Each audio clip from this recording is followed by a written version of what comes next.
Another building in Kwai Chung Estate will be locked down for 5 days. The remaining blocks will either be sealed off for 1 day or slapped with a compulsory testing notice. But the government will not compensate those who cannot go to work because of the curbs. Isaac Lee has the latest. The authorities are on high alert after Omicron cases in Kwai Chung Estate jumped 5-fold in just 3 days. Flanked by her top health and housing officials, Chief Executive Carrie Lam announced further measures as the city raced to curb the spread of the highly contagious COVID variants. Residents of Ying Kwai House will be required to stay in their homes for 5 days after about 10 residents tested positive so far. The block was locked down since early this morning. The government will provide residents with 3 meals starting tomorrow. 4 other blocks which are close to Yet Kwai House will be sealed off for 1 day from tonight.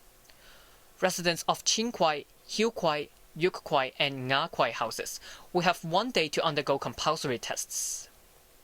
The remaining 11 blocks in Kwai Chung Estate will be slapped with a mandatory testing notice, but won't be locked down. Yesterday, the government locked down Yet Kwai House for 5 days. The government insisted that a 5-day lockdown is based on scientific evidence, since Omicron only has an incubation period of 3 days. Lam said those who cannot go to work due to the government operation will not be compensated. I hope that we are acting in concert to tackle this COVID-19 epidemic.